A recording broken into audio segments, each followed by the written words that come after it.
ada jembatan, ada kereta api, berapa meter lagi, harus hati-hati. Nah, yang ada itu saking orang kita itu yang pinter-pinter itu, orang-orang pintarnya pada masa bodoh, kemudian orang-orang yang agak pintar, berlagak pintar, contohnya apa? Ya bikin polisi tidur itu sembarangan bikinnya, coba bayangkan. Ya, polisi tidur itu bukan simbol, saudara-saudara, itu penyiksaan. Ya.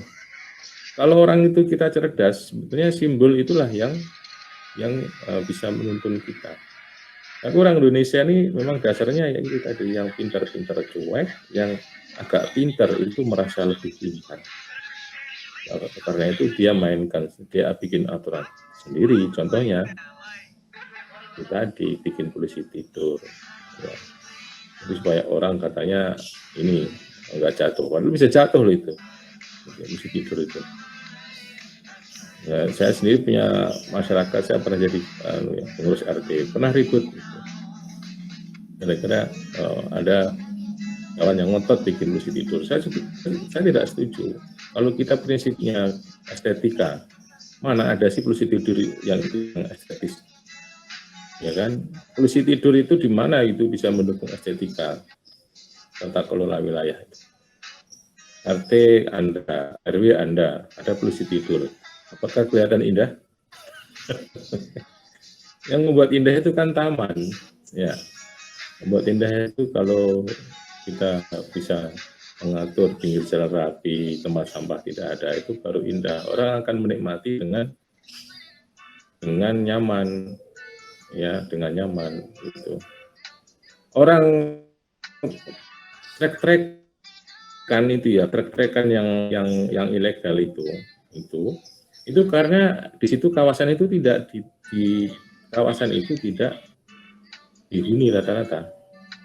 Misalnya dulu ada trek-trekan itu kan kalau di Jakarta kan di dekat Jakarta Pusat itu di jalan di Kemayoran itu ya. Ada jalan bagus gitu, tapi tidak dihuni atau itu lahan kosong.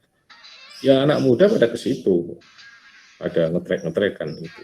Itu kalau mau ini ya. Tapi kalau di kampung ngebutnya orang itu ya karena pasti ada masalahnya. Jadi tidak bisa dipukul rata bahwa orang itu akan membawa bahaya bagi anak-anak kecil yang tinggal di situ, karena itu harus diberi pelajaran dengan polisi tidur. Itu kan logika orang biasa yang diberi ruang gitu, sehingga ya tidak ada edukasi sama sekali, itu hanya menyiksa sesama.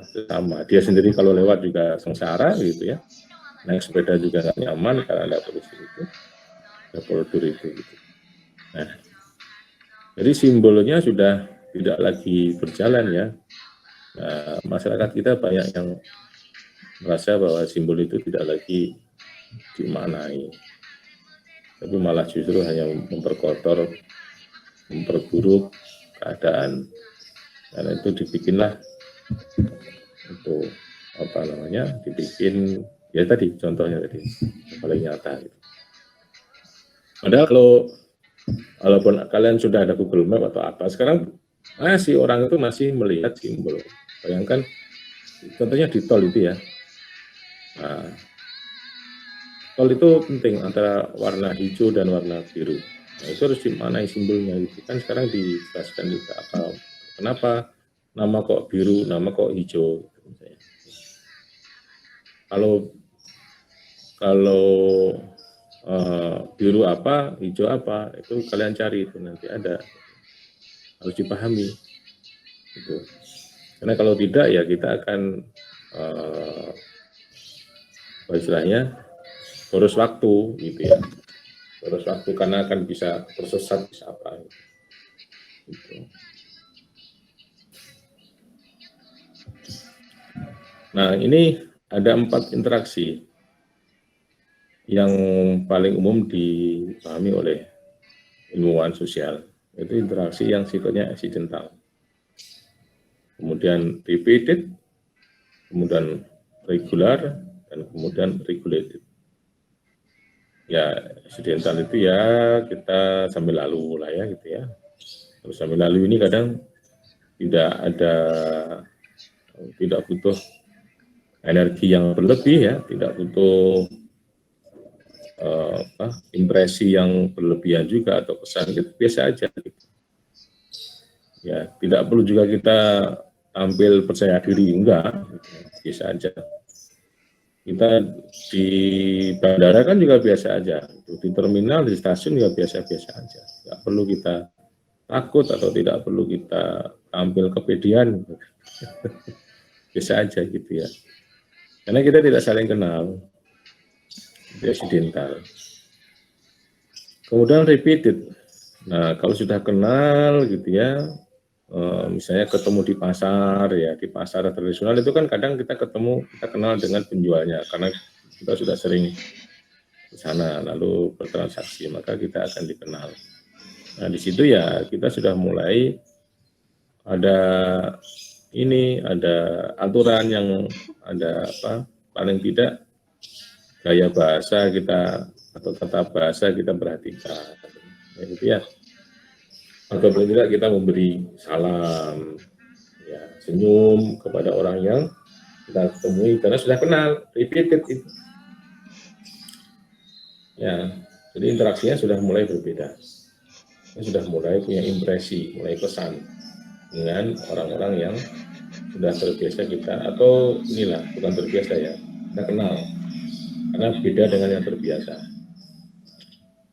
Nah, yang sudah biasa ini yang reguler itu sudah biasa, apalagi kalau misalnya kalian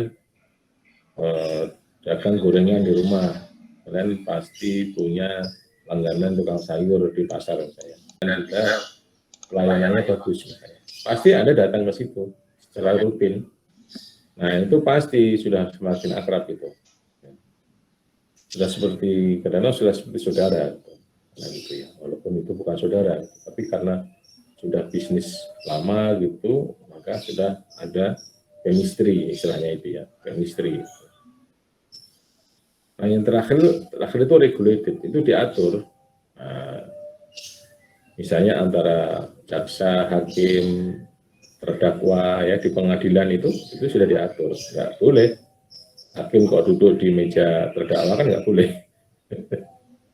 Terdakwa duduk di meja hakim kan nggak boleh gitu ya. Itu harus di situ gitu.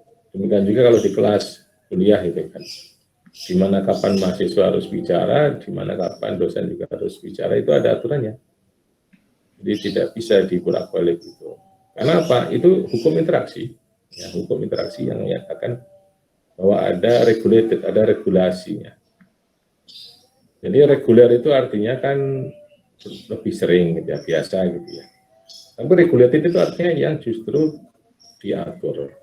Ini memang katanya hampir sama, regular dan regulation itu yang hampir sama. Jadi aturan. Justru dengan terbiasa itu kalau mau formal, kalau mau lebih tertib ya harus diatur. Ya, diatur perjumpaan itu diatur di kelas misalnya. Kenapa anak-anak sekolah itu dibikin seragam ya, membiasakan dia supaya hidup teratur. Gitu.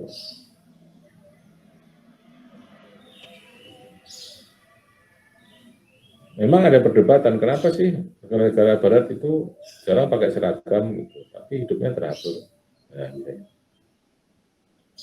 Tapi di negara-negara Jepang, di negara-negara Asia lain itu anak-anak sekolah pakai seragam. Ya. Memang beda-beda ya, beda-beda. Kita ini kita mengikuti yang dulu pada zaman Orde Baru itu diharuskan seragam semua. Nah sekarang ini tidak terlalu. Sekarang kembalikan ke kebijakan masing-masing sekolah kan. Ada yang diberi kebebasan untuk tidak seragam, tapi ada juga yang seragam. Nah antara lain itu regulated ya, karena perjumpaan kita ada perjumpaan yang regulated, yang ada aturan. Banyak ini, contohnya banyak. Tapi interaksi itu paling tidak tipenya 4 ini. Misalnya regulasi, perjumpaan antara dosen dan mahasiswa itu juga sangat mengikuti aturan. Ada aturannya sebetulnya. Nah, tapi kadang dosen itu lupa, gitu. Dosen itu melanggar, maka dibikin aturan. Ya, soal tadi itu. Ya, yang sekarang lagi rame ya, soal sexual abuse atau pelecehan seksual itu. Ada aturannya gitu ya. Termasuk juga bagaimana mahasiswa itu berkontak dengan dosen. Bahasanya dipilih demikian rapi gitu ya, bahasa kaku, bahasa formal gitu ya. Jadi itu juga berlatih, teman-teman harus berlatih juga berkomunikasi dengan yang baik gitu ya. Dimulai dengan berkomunikasi dengan dosen-dosennya. Karena pertemuan kita ini kan regulated, pertemuan bukan perjumpaan biasa. Ya. Gitu. Jadi harus ada regulasinya. Nah, sekarang metodenya. Tadi itu tipenya, sekarang metodenya. Ada 5 paling tidak. Yang kita untuk kuliah kita ini hanya sebatas 2 saja, simbolik interaksionisme dan etnometodologi yang perlu kita tekankan. Ya. Jadi metode interaksionisme simbolis.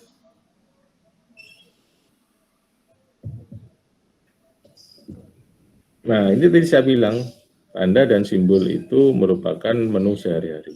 Atau kita memperhatikan tanda dan simbol sehari-hari.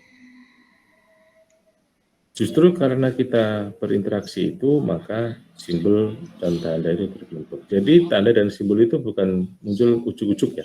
Bahasa Jawa itu ujuk-ujuk. Bahasa Inggrisnya tiba-tiba. Ya, jadi tidak ada simbol itu datang tiba-tiba, tidak ada. Itu sebetulnya semuanya hasil interaksi. Hasil kesepakatan-kesepakatan yang dirumuskan kemudian diterapkan. Anda suka tidak suka, yang namanya jalan naik turun itu ya bentuknya seperti ini, ya kan? Bentuknya bergelombang. Kemudian simbol rumah sakit, ya kasih tanda plus saja kan itu. Ya. Karena pada dasarnya semua orang itu bisa paham, gitu. Tidak harus sekolah tinggi-tinggi untuk memahami simbol. Yang namanya tanda plus itu pasti rumah sakit. Pemahaman orang itu ke sana, loh Pak, itu kan plus itu kan bisa kemana-mana, bisa untuk angka, nambah. Ya iya. Itu tidak perlu diperdebatkan, itu hanya just to be understood, hanya untuk dipahami. Jadi maka pelajaran simbol ini penting untuk dibicarakan sehari-hari. Bukan kemudian dibuat debat, nggak ada berhenti.